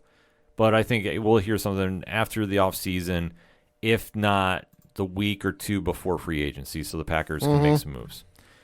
But that was one hell of a week to close out on for the NFL. So that said, hit us up on that hashtag ODPHpod. What is your thoughts about the final regular season week of the NFL? How did your team do? But we're going to come back and talk some playoff NFL action here on the ODPH podcast. Have you ever found yourself confused about the current state of the MCU or whatever the hell is happening with the DC universe? Do you often have no idea what the hell the difference is between craft beer and that Bud Ice stuff at the gas station? Well, then look no further. We present to you Hops Geek News. We're yet another geek and beer podcast in an already oversaturated market. All right. We drink and we pretend we know things. More often than not, we don't really know things, but we do talk some really great topics, and we most definitely can drink. We'll deliver you news and then dive into any random topic you might have never knew you actually were passionate about. With lots of fun facts about beer. And from Marvel to DC and Star Wars, and to why Die Hard is most definitely a Christmas movie. Which it is. Basically anything that our spouses are sick of hearing us talk about. Join us on YouTube or anywhere you listen to podcasts. New episodes weekly. Just search Hops News. Coming back for another segment on this edition of the ODPH podcast. Pad, we still got to talk some football. Yes, we do. Because now the road to the Super Bowl is in full effect. Mm-hmm. Everybody's got their invitation to make a run for the dance. Yep. We're going to break down the playoff bracket seeding. Yes. Tell you who we got for our locks and leaps there. But before we do, we have to kind of go back in time a little bit to the preview show and announce who we picked. Now, we also have to stress Rich from 3FN is recording right now, so he could not make it in for studio. Yep. But we're going to read off his picks, too. So for the AFC East, all three of us had the Buffalo Bills to win that division. So, hey. Good for us. For the AFC South, we all had the Indianapolis Colts winning that division because reasons. And whoops, got that one wrong. Yeah. For the AFC North, Ken, you had Baltimore. And then for Rich and myself, we had Cincinnati. Okay, well, I almost pulled it off. Yep. So then for the AFC West, this is one I mentioned last segment. 2/3 of us had the Raiders, and then 1/3 had something else. Ken and myself were the 2/3. We both picked the Las Vegas Raiders, and then Rich picked the LA Chargers. So we all got that one wrong. Yeah, surprising how that all ended up. Yep. And so then for the AFC playoffs, we had Buffalo, which we all got right. Obviously, we had the Colts. Then you had you had Cincinnati, the Chargers. You had Raiders as one of your wild cards. The Chiefs is one of your wild cards, and then the Pats is one of your wild cards. So Almost pulled that off. I had Buffalo, the Colts, Cincinnati, the Raiders. I had the Chiefs as one of my wild cards. The Pats is one of my wild cards, and then the Ravens is one of my wild cards. And then Rich had Buffalo, the Colts, Baltimore, and then the Raiders. And then he had the Chiefs as one of his wild cards. The Chargers is one of his wild cards. And then Cincinnati is one of his wild cards. Hey. And then switching over to the NFC, for the NFC East, we all had the Philadelphia Eagles winning the NFC East. So, hey. There we go. Trust me, folks, it goes downhill from here. There's a lot of red. The NFC South, Ken, you and I chose the New Orleans Saints. Whoops. Yep. Rich chose the Carolina Panthers. Whoops. For the NFC North, we all chose the Green Bay Packers. Whoops. Yep. And then for the NFC West, Ken, you chose the Los Angeles Rams. Whoops. I chose the Arizona Cardinals. Big whoops. And then Rich also took the LA Rams. Whoops. For the NFC playoffs, Ken, you had the Eagles, Saints, Packers, and Rams. And then for your wild card, you had the Niners, Cardinals, and Lions. I had the Eagles, Saints, Packers, and Cardinals. And then for my wild card, I had the Cowboys, Bucks, and Rams. Almost got the wild card right. And then for Rich, he had the Eagles, Panthers, Packers, Rams. And then he had the Cardinals, Niners, and Lions for the wild card. See, we almost pulled it off with the Lions. Yeah. We would have been the only podcast, I think, on sports podcast radio that had them outside of Michigan. Outside of Michigan, yeah. Yeah, I was going to say, we were one of the few teams that really had our eye on the Lions because they had all the potential in the world, but just didn't work that way. Yeah, so, and then in terms of Super Bowl, well, I'm the only one who took if we're doing like kind of like NCAA tournament style, I'm the only one who took a hit because I had the Raiders winning the Super Bowl. So, and then you also took a hit because you had the Rams winning the Super Bowl. The only one still intact, Rich, he has Buffalo winning it all. Although he did lose his NFC champion Rams because he had the Rams as NFC champs. Can't be mad at him about that. I appreciate the support. So that being said, we do have our brackets lined up now officially. Yes. So, Pat, you want to read off when the games are, and let's give our play-by-play? Yeah, so the games start on Saturday, January 14th. I'll include the times and networks they're listed on. Keep in mind for all these games, the games that take place after the initial ones, that's like the rough start time. It might be a little later. Some of the games go later. But starting on Saturday, January 14th at 4:30 p.m. Eastern in the NFC, you have the Seattle Seahawks taking on the San Francisco 49ers in San Francisco. That is at 4:30 p.m. Eastern on Fox. So this game is going to be a division game, so anything is up for grabs. But like we touched upon, too, Seattle is playing with house money. Mm-hmm. They were not expected to be here. Pete Carroll has to be in conversation for Coach of the Year because somehow he pulled this magic off. Uh-huh. Geno Smith, Comeback Player of the Year, is in contention for. Yeah. And they are really surprising teams by playing very solid football. I mean, they're not playing lights out, but they're scrappy. Yeah. That's the one nice thing about this team. They're going to need to be against Brock Purdy, the GOAT, and a San Francisco 49er team that is playing at such a high elite level right now. Yeah. They are hands down the scariest team in the NFC to be going up against right now. Yeah, that defense. Oof. That defense is brutal, and Christian McCaffrey has got that offense clicking. Yeah, and clearly Vegas is believing in the San Francisco 49ers because currently, as we record, San Francisco, 10.5-point favorites. I believe that. Yeah. And I think they're going to cover. I would imagine so. And then the other game on Saturday is at 8:15 p.m. on NBC, and that is between the LA Chargers, who are taking on the Jacksonville Jaguars in Jacksonville. Well, this is a surprise of surprises that Jacksonville finally put it together. Mm-hmm. But Trevor Lawrence is playing at a very high level, and obviously Doug Peterson has helped him get there. So they do have somewhat of a stability in their offense right now, which they have not had in, God, I want to say since the Mark Brunell days. Oh, God, probably. I mean, well, Byron Leftwich. I forgot he was after him. So, well, I would say Jaguars. I know they had a run, the Patriots' second Super Bowl trilogy. Mm-hmm. They made it to the championship game at least once. Yeah. So, but it wasn't very often. No, but Jacksonville has always been a team of potential, and just usually they fall flat on their face a lot. They made some questionable moves this offseason, and I will stand by my statement, questionable. Christian Kirk, $90 million. Evan Ingram, a lot of money as well. And you take a look, Zay Jones too. Yeah. So their skill players, they did go all in on. And it appears that it has paid off to a certain degree. But I will say it all hinges on Trevor Lawrence. And now he has finally looked like the number one pick from all those years ago. Yeah. He finally fits that mold of what this team had been waiting for. And now is the question of where do we go from here with them? Because now they are going to face a LA Chargers team that quite frankly finds more ways to disappoint than please. Oh, yeah. And I don't care how loaded this team is. I don't care what they're bringing to the table per se. This team finds ways to choke. Yeah. Every time they get in the playoffs. They've done that for a while. They did a couple years with the Patriots in the playoffs. Well, the one thing that they do wrong is they get in there and for some reason they switch up their offensive mentality every time. And then they just can't get back on track. Like, if you can jump out to an early lead on them, you will rock them. Yeah. And the Chargers have shown me no signs that this is going to change. And obviously, going up against a Jacksonville team, and I want to stress the names on this roster. Yeah. Trevor Lawrence, Yep. Christian Kirk, Zay Jones, Evan Ingram. They're not striking fear in a lot of teams. Nah. But I'm going to tell you this. Jacksonville's going to upset them. I'm thinking the same thing. This is probably the safest leap that they could take. What's the point spread on this? It is the Chargers by 1.5.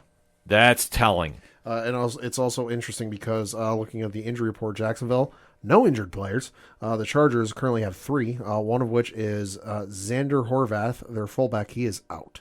You've got Mike Williams, who we mentioned is questionable, and then they've got their linebacker, Kenneth Murray Jr., currently listed as questionable.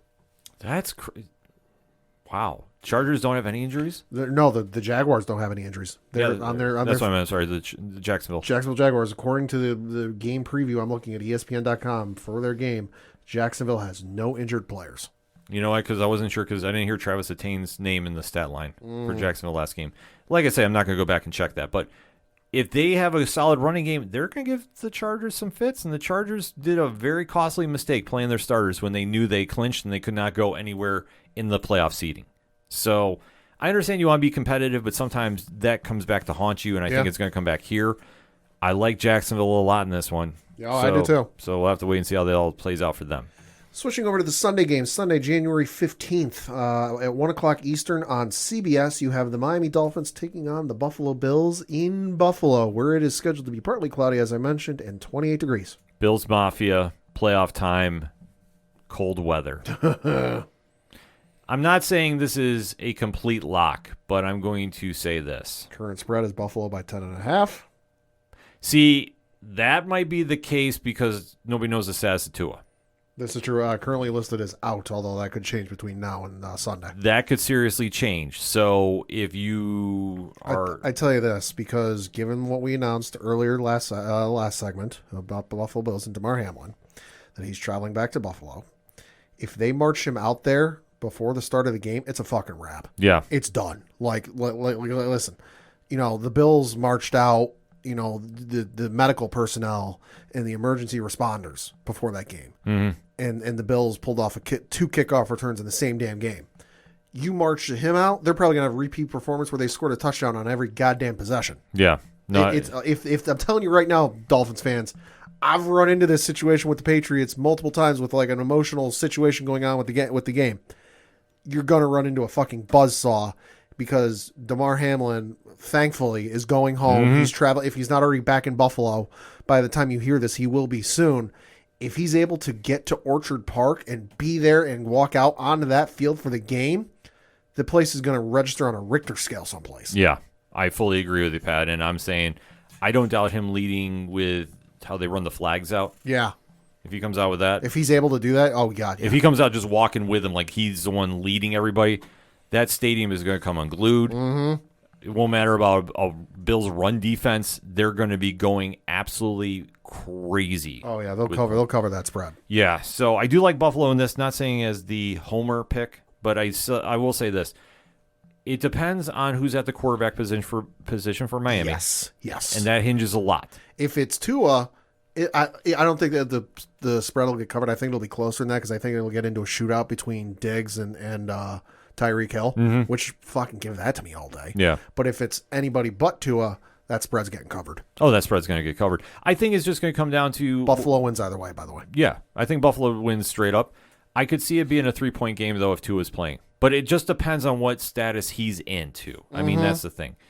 So I do like the Bills a lot in this one, so I'm going to stick to my guns with that. And then at 4:30 p.m. Eastern on Fox, you have the New York Giants taking on the Minnesota Vikings up in Minnesota. Well, we need to remember, this is not the first time these teams have faced each other all the season. This is true. And I believe it was an overtime win Something like that, yeah. by Minnesota. So, obviously, Minnesota has a lot going on the line here, and Brian Daboll has got this team in New York ready to go. Mm-hmm. They're not flashy. They're not pretty. They are going to go out and just leave it all on the field. And I will give him credit for what he's done there because he has really changed the culture. I know him and Joshin as the GM are really going to have an offseason to make some choices on and really do some upgrading, but they're another team that has nothing to lose, and I don't think they lose here. I think this is an upset pick. Okay. I think that Minnesota is very, very overrated, the luckiest team in football, and I think luck runs out when they need it the most. This is ultimately going to come down to, because I don't think the Giants' offense can keep up with the Vikings' offense. So I think this is ultimately going to come down to how good the Giants' defense is, and specifically their secondary, because as I've said before, if you want to beat the Minnesota Vikings, you have to shut down Justin Jefferson. Mm-hmm. Can the Giants' secondary do that? Maybe. You know, they almost pulled it off a couple of weeks ago, you know, in the overtime loss. So they've shown they've got the potential, but when the playoffs are a whole different animal. Yeah. You know, regular season's one thing. Playoffs are a whole different thing. Can the Giants' secondary shut down Justin Jefferson in the playoffs? I don't think so. I think it'll be close. Currently the line is Minnesota by 3. I think it'll end up being that. I could see a late game field goal coming in to seal the victory for the Vikings, but the Vikings ain't making it far in the playoffs. I'll say that right now. No, they might get by the Giants here, like I say, but they're not going to be in that final game. Rest assured. Mm-hmm. And then on the final game you have on Sunday is between the Baltimore Ravens taking on the Cincinnati Bengals. That is at 8:15 on NBC. Much of this game relies on Lamar Jackson's status. Yes. If Jackson's not in, it's a repeat of what you just saw this past week. Because the current spread, as I mentioned in the last segment, is Cincinnati by 6.5 points. Currently, as we record, Lamar Jackson is listed as out. That along with Tyler Huntley, their other quarterback, listed as out. So if Lamar Jackson is not able to go, this game's done before it starts. Exactly. Cincinnati's going to steamroll them because the only guy that Cincinnati's got on their injury report is their guard, Alex Kappa, who's listed as questionable. So everybody else is good to go. If Lamar Jackson is in this, it's going to be closer. I think it's ultimately still going to be Cincinnati for the win, but it'll be closer. If it's Lamar, this is going to be over. Yeah, that's the whole point. I think Cincinnati is going to win this outright. I think they're going to take this one. That will make a very, very interesting second-round matchup with them going to Buffalo. Mm-hmm. That could get very interesting. Then the final game of Wild Card Weekend that we have to mention is on Monday. That is at 8:15 on ESPN+, ABC, and ESPN, and that is between the Dallas Cowboys taking on the Tampa Bay Buccaneers in Tampa Bay. How fitting. Mm-hmm. Tom Brady to close out the playoffs. Mm-hmm. This is going to be an interesting test because Dallas has been very uneven this entire season. Yes. Sorry, I know we're going to get some very angry tweets about this one as well. But Dallas has not fully been Dallas consistent enough. Especially late in the season. Yeah. Should they win this game? Absolutely. Will they? I don't know. But I have to make a choice here. So I'm going to go out on a limb and say Father Time will officially run out on Tom Brady. We'll say just for the record, the line is currently Dallas by 3. Yeah, that makes sense. Yeah. That's the usual opening line. And I think the question is with Tom Brady and Tampa Bay is how hungry do they want it? I know that we've seen flashes of the old Brady, and we've also seen flashes of a 45-year-old Brady. Mm-hmm. So it depends on which one we're going to get. I think Brady will put up an okay performance. I don't think it'll be anything historic or record-breaking. Watch that come back to bite me next week. Oh, sure. But I think Brady will put up, a worthy performance. But I think ultimately at the end of the day, this is going to be Dallas to win just because, listen, Brady isn't the gunslinger like he used to be. Can he still throw the ball? Yeah, obviously. Can Sure. he still score touchdowns? Obviously. Can he score them like he used to? No. It's ultimately going to come up to, he's got to beat Dallas's defense. And I think in some instances he will. Not all the time, but I think in some instances he will. Because, while he can't throw as good as he used to, the mind's still there. But then ultimately he's going to have to rely on Tampa Bay's defense to stop Dallas's offense, which, listen, they've started a little bit the last couple of weeks, but the potential's still there. You still got Pollard, you still got Zeke, you still got all the receivers. And listen, as good as Tampa Bay's defense was the last couple of years, they have taken several steps back this year, and they are not as good as they used to be. And I think they're going to get exposed. I do too. I like Dallas in this one. I think the whole mystique of Brady might get a little shattered in this instance. Just the fact that he came back after he retired, it kind of seemed like he was half in, half out. Yeah. This one I think will finally send him off in the sunset. I really do. But it makes for a very interesting week of football. Yeah. To come up, Pat, you got any final thoughts on this week? Excited to see the games. It's going to be fun to actually watch the games and not have a rooting interest in anything, which I always enjoy a little bit more. So we'll see what happens. I know my stress level will be very, very bad on Sunday. With a lot of reasons. And I'm not going to get into them on air. But there's a lot of reasons. That you and Ryan Parrott aren't going to talk for like a week. I know. It could get a little rough. But I will say everybody should go out and go get Rogue Sun, though. It's a fantastic series, so if you haven't picked it up, Image Comics, make sure it happen. But it's going to be a fun time watching the games and definitely keeping an eye on certain storylines. Can Jacksonville pull off the Cinderella upset and keep the momentum going, where we'll get another petty tweet or TikTok video coming out, and we'll probably get featured in it because we were saying, $90 million. Where are you spending it? Is San Francisco for real, or will Cinderella keep dancing with GOAT, Seattle? Brock Purdy. Yeah, exactly. And what is going to happen with Tom Brady? Can he make one last run in these playoffs? There's a lot of storylines going on with the NFL wildcard weekend, so you definitely want to hit us up on that hashtag ODPH pod. What is your thoughts about this weekend's action? Let's talk about it, shall we? We're going to take a quick break. We'll be right back. Welcome to the Couples Conversation Podcast. My name is JT. My name is Madison. And this podcast is exactly what it's titled. It is a couple having a conversation. We talk about life, we play games, and we love to make each other laugh, giving you a reason to laugh too. Exactly. We record every Sunday and publish our episodes every Monday, so you can find us on every major streaming platform that you find podcasts. Apple, Anchor, Spotify, wherever you can find us. We hope that you enjoy these episodes. If you want to have a say in our episodes, you can send us a question by hitting us up on Twitter at CCPodcast_22. We love to see you there. Coming back for another segment on this edition of the ODPH podcast, and it's time to talk some pro wrestling. Oh, boy. So there is a headline that came out that has got the internet a little bit on fire. Uh-huh. And rightfully so, but you really have to sit back and read what's going on. Mm-hmm. So that's what we're doing here. You'll hear about this on 607 TWS this week. Yep. So, Pad, lead us into the elephant in the room. So the elephant in the room dropped last week, as you mentioned, on Thursday specifically, with an article on the Wall Street Journal basically saying how Vince McMahon was planning his return to the WWE.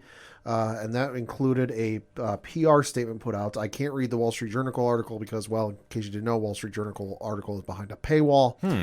So I don't have access to that, but I will read from you the press release, the courtesy of the website prnewswire.com, and it is provided by Vince McMahon. The press release reads, quote, submits written consent to WWE board electing himself and company veterans George Barrios and Michelle Wilson as directors. Actions are necessary to ensure McMahon's full participation in upcoming media rights negotiations and review of strategic alternatives. Greenwich, Connecticut, January 5th, 2023. Vince McMahon, the founder and controlling shareholder of World Wrestling Entertainment, Inc., WWE, or the company, New York Stock Exchange, WWE, announced today that he has taken necessary actions to position the company to capitalize on a unique opportunity to maximize long-term value for all WWE shareholders. The actions communicated to WWE's board of directors today via written consent include the election to the board of Mr. McMahon as well as Michelle Wilson and George Barrios, former WWE co-presidents and board members, and currently the co-founders and co-CEOs of Isos Capital Management, and the requisite removal from the board of 3 directors. Mr. McMahon expects to resume the role of executive chairman of the board. Mr. McMahon's new role will enable unified decision-making through the company's upcoming media rights negotiations and a parallel full review of the company's strategic alternatives, which Mr. McMahon believes is the right course of action and in the best interests of WWE and WWE shareholders amidst the current dynamics in the media and entertainment industry. As Mr. McMahon has communicated to the board, he believes there is a narrow window of opportunity to create significant value for all shareholders, and that to do so, the strategic alternatives review must occur in tandem with the media rights negotiations. He also expressed to the board that he believes these two initiatives require Mr. McMahon's direct participation, leadership, and support as controlling shareholder. Quote, WWE is entering a critical juncture in its history with the upcoming media rights negotiations, concluding with increased industry-wide demand for quality content and live events, with more companies seeking to own the intellectual property on their platforms, said Mr. McMahon. The only way for WWE to fully capitalize on this opportunity is for me to return as executive chairman and support the management team in the negotiations for our media rights, and to combine that with a review of strategic alternatives. My return will allow WWE, as well as any transaction counterparties, to engage in these processes, knowing they will have the support of the controlling shareholder, close quote. Prior to delivering written consent, Mr. McMahon sent 2 separate letters to the board in late December in which he expressed the urgency of his return to the company as executive chairman and his desire to work collaboratively with the board and management team. Following conversations with representatives of the company both before and after Mr. McMahon's most recent letter on December 31st, Mr. McMahon determined, consistent with his rights as controlling shareholder, that the steps announced today are necessary to maximize value for all WWE shareholders. Mr. McMahon said, quote, Ms. Wilson and Mr. Barrios, as highly qualified directors whose professional experience positions them well to help the company achieve the best possible outcomes in both initiatives. As former WWE co-presidents and board members, they are intimately familiar with industry dynamics and the organization's operations and have helped guide the company through past successful media rights negotiations. I look forward to working closely again with Michelle and George, as well as the company's remaining directors and management team, who have my full support and confidence. WWE has an exceptional management team in place, and I do not intend for my return to have any impact on their roles, duties, or responsibilities, close quote. In conjunction with the changes to WWE's board, Mr. McMahon's written consent also includes certain amendments to the company's bylaws to ensure that WWE's corporate governance continues to properly enable and support shareholder rights. These changes will be detailed in a scheduled 13D amendment to be filed by Mr. McMahon and a Form 8-K to be filled by the company in the coming days. No assurances can be given regarding the outcome or timing of the review process. Mr. McMahon does not intend to comment further until the process has concluded or Mr. McMahon has otherwise determined the full disclosure is appropriate or required, close quote. And then the rest, there is a little bit more in there, but it's a biography for Michelle Wilson and then a biography for George Barrios. But that is the bulk of the PR statement put out by Vince. So the big news to take away from this is Vince McMahon, who left the company earlier last year due to the sexual misconduct hush payments that were going on and that whole investigation that was taking place. So he stepped away. Triple H, Nick Khan, and Stephanie took over WWE as we knew it. Yep. So now he is coming back, but by that way that statement is made, he is only coming back for the television sale deal. Yep. He's exploring the possibility of selling the company. Now, there have been reports put out by various sites saying that WWE has hired the firm JP Morgan to explore possible parties that might be interested in the sale.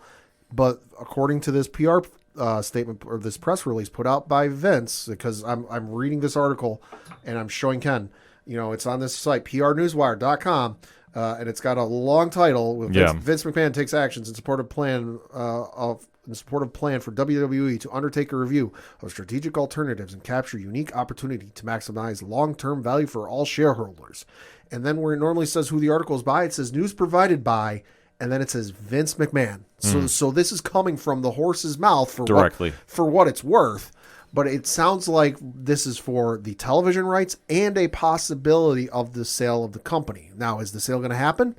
We don't know. Right. It's possible. It's been rumored and talked about for what, like 2 years at this point? It's always been talked about that the company is always for sale if the right amount of money comes in. But the big thing that we have been watching as wrestling fans that keep an eye on the business is the television rights are coming up for sale.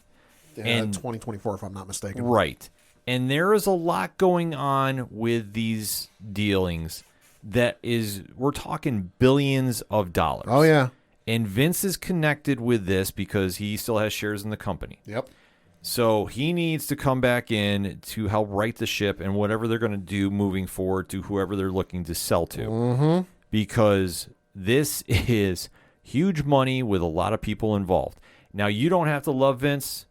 You don't have to. You have your feelings about him, and rightfully so. Love him or hate him. Exactly. Solid businessman, horrible human being, in my opinion. Yes. But he has to come back to do this to make sure that the dealings are done involving the sale. So that's the situation that's going on.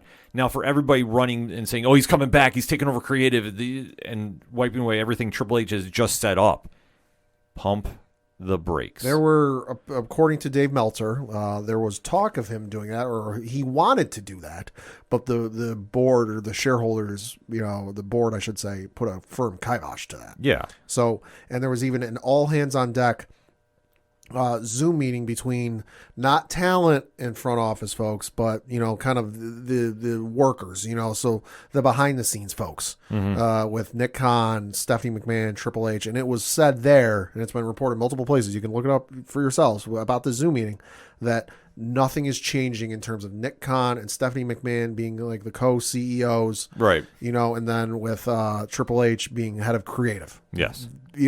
So for right now, as we record, and especially with as close to we are to WrestleMania and plans, nothing's going to change. Yeah, nothing is going to change because I think he understands what is going on involving the next phase of the business.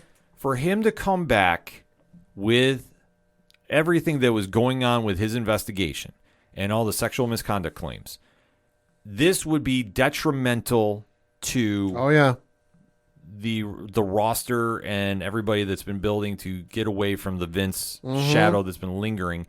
But when we're talking about business and the sale of the TV rights, Vince has to come back. Sure. That's the thing. Because this could arguably be the last big media rights sale they have, because this sports media bubble keeps getting bigger with the money the NFL's making and the TV rights for that and the TV rights for the NBA and the TV rights for MLB and the WWE. Eventually this bubble is going to burst. Yeah. And eventually the money just ain't going to be there anymore, and it's not going to be what it was.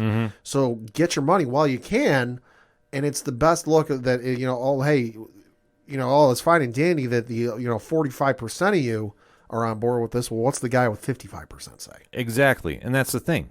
He has controlling stock shareholders. Because it's all fine and dandy if picking a company name out of my butt, if Disney, for example, wants to buy the company and 45% agree with it, but you got Vince, who's got at least, he's majority, so he's got at least 55%, or he's got at least 51%, because it doesn't have to be, 55, it can be 51%. But it don't mean shit if the minority all want it. The majority guy can block it. Exactly. So it's very detrimental it's very beneficial for Vince to be there in that aspect. And you want to tank a publicly traded company's stock price? Try selling the company, and then the majority shareholder says no. Exactly. It would be a PR nightmare to start with, let alone financially. Having Vince there is a necessary evil, but the big thing to take away is no, he's not coming to creative. He's staying away from it. I think, and I'm projecting a little bit here, I like to think he might have thought about it. Oh, I'm sure he did. With as controlling as he is, but I think he sits there and looks and goes, listen, Raw ratings are as better than they've been in years. Mm-hmm. You know, SmackDown is doing incredibly well. I know they went down a little bit. Because when they went up monstrously, Cena was there, but SmackDown still doing phenomenally well. Yeah. You know, NXT is still doing well for what they are. You know, so it whatever fears he might have had with, I'm going to leave the company and the ratings are going to go down and the company's stock price is going to go through the toilet and this, that, like, no, that's not the case. I mean, looking currently as we record, it's after trading hours, but the WWE stock price is currently sitting at $87.82 a share. It went up 4.2, or excuse me, it just went up a little bit because it's doing after hours trading. But today it is up 4.34%, you know, and it's gone up a little bit in after hours trading. But where we look at on Thursday, January 5th at 4 o'clock p.m. Eastern, and I'm doing this on Google, you can search WWE stock and do it yourself. But at Thursday at 4 o'clock on January 5th, it was trading at $72.05 a share. You fast forward to Friday at 9:30, when the market opened up, it was up to $80.05 a share.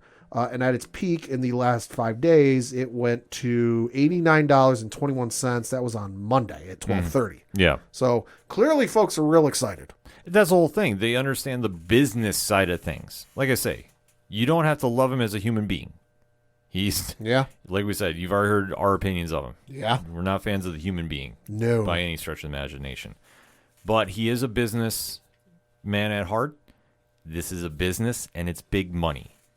Yeah. And he has to be involved in this. And for doing the deals, which I believe they can start negotiating this summer. They're going to do it. They're going to do it this year, but just because, yes, the TV rights are technically up next year, but they're not going to wait till next year to do it because the deal runs out and you ain't got a deal. Well, then it ain't going to be on TV. Right. And there's a lot of suitors involved. Oh, yeah. NBC Universal, and I believe they're owned by Comcast. Yeah, it's NBC Universal. That's Comcast, yeah. So they're involved there. Fox is involved. You have... Yeah, so the reading from an article on CNBC.com, which lists a potential list of buyers. You've got Comcast. So the article says Comcast, which owns NBC Universal, is a potential fit as a buyer for WWE. McMahon's company already has an exclusive streaming deal with Comcast's streaming service Peacock and a cable TV deal with NBC Universal's USA Network. They also list Fox because, well, Fox SmackDown's on Fox. The only issue with them is it's Fox, the TV company, so they've got the TV deal with Friday Night SmackDown. You've got the streaming rights, but you can figure that out some other day. Mm-hmm. Then you got the mouse. Yeah. You know, you got Bob Iger's back in the control in the driver's seat. He's not too unfamiliar with some mega billion-dollar acquisition deals. Hello, Marvel. Hello, Lucasfilm. Hello, 20th Century Fox. Mm-hmm. They're a potential suitor. Warner Brothers Discovery. Boy, wouldn't that be interesting? Yeah. The folks that have the TV rights have the TV agreement with All Elite Wrestling all of a sudden might be potentially interested in buying WWE.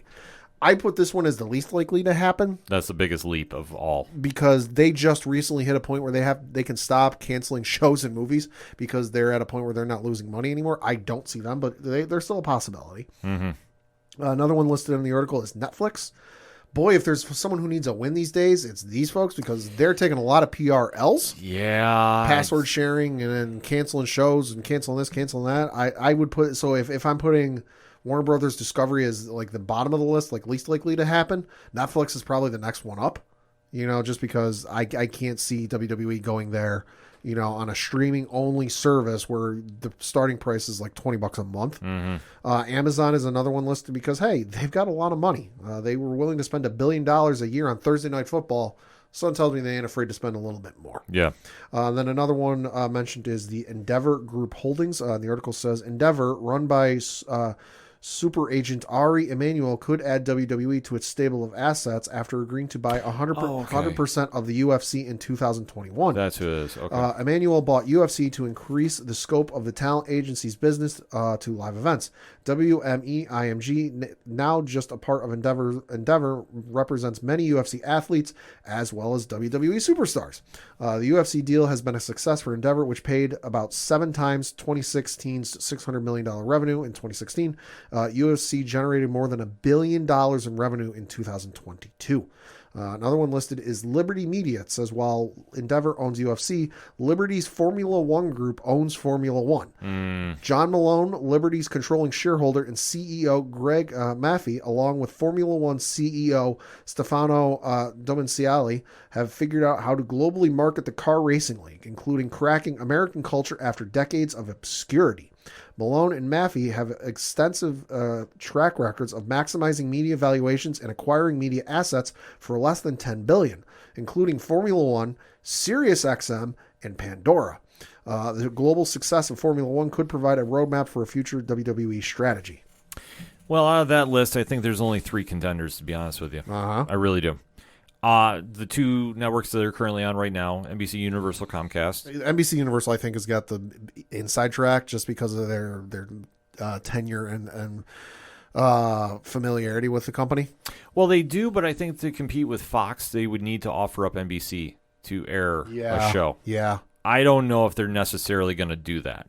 They haven't offered that to the table yet, but that's what the whole point of negotiations are going on. Fox is in that mix too. And obviously, SmackDown has been a ratings giant for them. Oh, yeah. It did $2.6 million the other week. So it's not out of the realm of thought to say if they get that, they're going to get Monday Night Raw too and have a weekends, bookends. I'm sorry, that's what I'm going with. Yeah. Of WWE programming. So there's that potential. Then there's also Disney. Oh, you can't never doubt the mouse. Which I was going to say, Bob Iger back at the helm, anything is possible. I don't know how that really kind of shakes up because there's only so many networks you can put it on. They'd have a lock on Monday nights for viewership between Monday Night Football and Monday Night Raw. It just depends on what they want to do for Friday, but if they got SmackDown over there, that's a huge win for them. And then think about what you could do with ESPN Plus, which I think would be housing a lot of the WWE programming that was formerly with the WWE Network. So this is going to be an interesting deal. It's probably going to be the biggest one in television history. Oh, God, easily. We're, like I'm saying, don't doubt it's higher than $10 billion. I really don't. Oh, I don't doubt it either. And Disney initially, when the TV rights for SmackDown were going out, Disney was in the mix for that. But Fox beat him out. Fox beat him out for it. Yeah. Son tells me Bob Iger don't like to lose more than once. Right. So we'll have to wait and see how this all kind of shakes up. But the big takeaway from this week is Vince McMahon is back, but he's not back. He's not taking over creative. Sure, there's rumor because obviously when he had the fall from grace and had to be forced out. Yeah. I know that was a bitter pill for him to swallow. Yeah, I agree. And I agree with you with the kind of predictions going back to that for just a second. Disney, I think, makes a lot of sense too, just because they already have Monday, like you said, with the ratings. But then they got Monday Night Football on ESPN, sometimes ESPN 2 if they're doing the Manning cast, but then sometimes, not every week, they've been doing it on ABC. So clearly they're willing to free up 3 hours of space on a Monday night to put Monday Night Football on ABC when it's already on someplace else. You could very easily just put 3 hours of space on Monday nights for Raw, and then Friday might be the tough one because you've got some traditional programming on ABC on Friday night, so you might have to change the night for that, but that's easy to do. That's easy to do because they still have 2020 going on after at 10 o'clock. Yeah, Dateline, I think, is on NBC. Oh, that's NBC, yeah. Yeah, so they can still make some moves happen. But I think it all comes down to what Vince wants the vision of the company to be. This is a huge deal, and for him to sign off on it, he's going to get as much money as possible. And this is going to absolutely scare some people of how much they're going to make. Yeah. But to say what they've been doing and all the changes they've had, and obviously with William Regal just being recently added as a vice president somewhere, they've had a lot of moving parts go on. But the programming is still going to be the same as you know it in the ring. And that's what matters. And I think for fans, you need to pump the brakes. I think if you're buying into anything else, you're listening to the wrong sources. These are the facts at hand. Vince is back for the money deal. That's it. And clearly, folks are very excited about the product, even with Vince not being there and even now being back, because WWE today announced that they've broken the all-time WrestleMania gate record, and they've yet to announce a single fucking match. This is reading from the press release on their own site, corporate.wwe.com. It says, quote, the headline says, WWE breaks all-time WrestleMania gate record. And the article reads, WWE today announced that WrestleMania Goes Hollywood, aka WrestleMania 39, which will originate from SoFi Stadium in Los Angeles across 2 nights, broke the company's all-time gate record for any WrestleMania, despite having yet to announce a single match. The previous record announced was $17.3 million in 2016 at WrestleMania 32 at AT&T Stadium in Arlington, Texas. What the shit? Yeah. Close quote, by the way. Yeah, so that's absolutely wild to think about, but man, WWE is making a lot of money right now, and obviously they're not going to do anything to upset that money train from coming in. No, I mean, they just announced, Money in the Bank's going to be at in London at the O2 Arena. Yep. This coming summer. So they got a lot of good things going for them. They got a lot of good things going for them, and everybody just needs to really pump the brakes about Vince. But that being said, you can always hit us up on that hashtag ODPHpod, and give us your thoughts about Vince McMahon coming back for the television deal. Where do you think WWE programming is going to be in the next year? Definitely have a lot of opinions going on with that. Also, WrestleMania Gate setting records left and right. Ooh. Money in the Bank is going to London this year. There's a lot of stuff to be happy about as a wrestling fan, so we definitely want to hear from you. And if you're looking for more pro wrestling content, remember to subscribe and follow to 607 TWS, the wrestling show, which is on your favorite podcast provider as we speak. That said, we're going to take a quick break. We'll be right back. Hello, I'm Anthony. And I'm Dr. Issues. And we're hosts of Capes on the Couch, the podcast where comics get counseling. Superheroes don't always get to go home happy. That's where we come in. We offer psychiatric and mental health analysis of comic book characters. So check us out at capesonthecouch.live and across all social media platforms at Capes on the Couch. Coming back for the final segment on this edition of the ODPH podcast. Pad, what you got? Got a couple things to talk about. Obviously, the first of which is the local minute and looking at the Federal Prospects Hockey League, and specifically the Empire Division, because that is the league and division our local Binghamton Black Bears play in. Surprising to no one if you've been listening the last couple of weeks. Ken, who's still in first place? Danbury. Yep. Yeah, still in first place. 21 wins, 2 losses in overtime or shootout. Binghamton's still holding tight in second place. They've got 17 wins, 6 losses, 2 of them in overtime. Looking at their schedule from this past week, boy, did they have an interesting weekend. They had 2 home games, both of them against the Port Huron Prowlers. Their Friday game, I don't think I've ever seen this in Binghamton hockey history. They won by the final score of 13-2. Hey-yo. Now, locally, I don't know if they do this at your local arenas, but when the team here locally scores 5 goals, they give out like a free McDonald's burger, Burger King burger. Biscuit goal. I know they gave them out at 5. Do they give them out again at 10? I kind of wonder about that. I think they do. Okay. Well, we have to check with the local team about this one. Check with the team about that. But that was the score on Friday. And then Saturday, also a hell of a game, although they lost by the final score of 6-5. Looking ahead to the schedule this weekend, they've got 1 on the road, 1 at home, both of them against the Watertown Wolves. Friday, they are on the road playing the Watertown Wolves at 7:30 p.m. Eastern. That is at the Watertown Arena. Saturday, and then so that's on Friday. And then Saturday, they come home January 14th at 7 o'clock Eastern to play the Watertown Wolves at the Veterans Memorial Arena. And then looking at the promotional schedule just to see if there's anything going on. This Saturday game is rivalry night, and there is 50th anniversary jerseys and a post-game auction. Oh, that's cool. So that'll be something cool to check out. So more tickets, information, and all that good stuff, BinghamtonBlackBears.com. See, it always kind of throws me off because I know they're catching up to Danbury, but it's like I couldn't remember if they actually took over or not. It's going to cause Danbury real sticklers in that first place. It's going to be hard to get them out. Yep. And I got one more thing for local minute, though, since we're doing this. I know we haven't talked about Binghamton Bulldogs a lot, but the season is underway, and they have an acknowledgement that we definitely want to share along. For the first time, I believe, in franchise history, maybe? Probably. They are... Or no, let me read the official statement off their Facebook page. The Binghamton Bulldogs check in for the 4th week in a row as the #1 team in the country for the ABA. So they joined the Nassau Pride and Wyoming Valley Clutch as the only undefeated teams in the nation. Nice. But as of their Facebook post, which was only 5 hours ago as we're recording, Binghamton is 10-0. Nice. So shout out to the Bulldogs. I don't think that's ever happened. And if it has, it wasn't real long. Yeah, I was going to say, we have not been hearing about this, but, kudos to them. Obviously, they put on a great product over there at the Bulldog Sport Complex. And if you want to find out more information about those Bulldogs, BinghamtonBulldogs.com. And then some other sports to talk about. Got to send some well wishes and T's and P's to White Sox closer Liam Hendricks, who announced yesterday as we record that he is battling non-Hodgkin's lymphoma, saying, quote, "Hearing the word cancer came as a shock to my wife and I, as it does millions of families each year. However, I am resolved to embrace the fight and overcome this new challenge with the same determination I have used when facing other obstacles in my life," close quote. So definitely well wishes. He's a 33-year-old, 12-year veteran playing for his 5th organization. He's been with the White Sox since 2021. He saved 75 games for them over the past 2 seasons, and he is considered one of the team's leaders, one of the front guys in the. He's also extremely charitable, from what I understand, in the Chicago area. So definitely some well wishes, T's and P's, and fuck cancer. Absolutely, fuck cancer. Positive vibes out to you, and go kick cancer's ass. And then we got to talk some college football, because you've got the national title game tonight as we record, where it is number 3 TCU taking on number 1 Georgia, where the line, the University of Georgia by 13.5.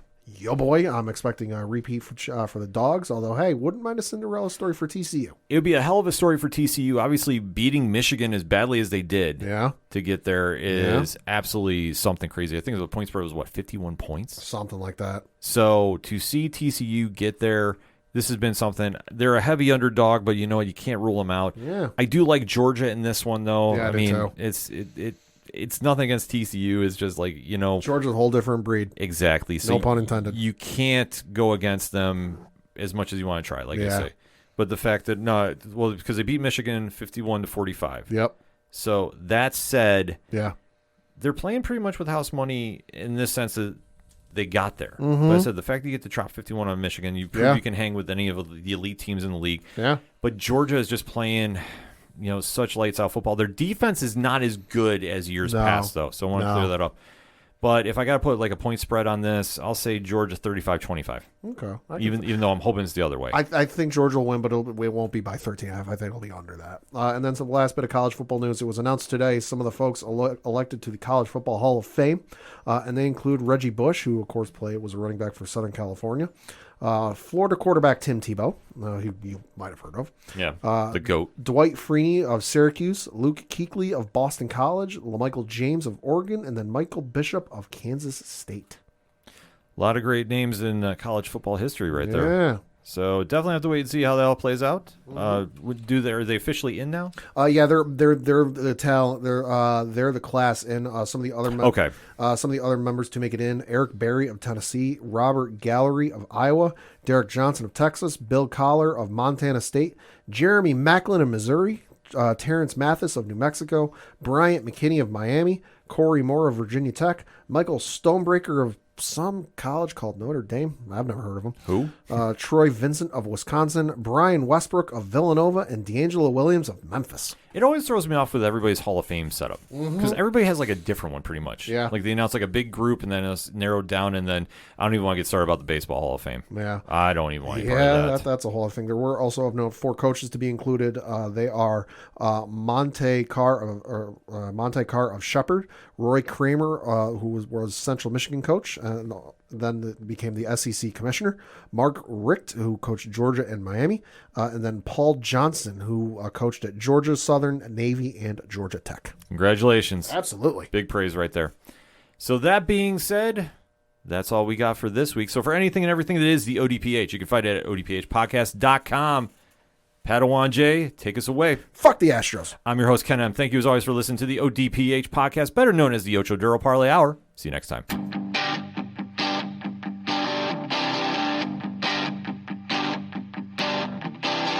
This is Tom from Tom Joe Lou, This is Matt from Sideroom Sounds. and you're listening to ODPH Podcast. Wanna go where no one knows my name, to the desert, the oceans, or the plains. Cruise out.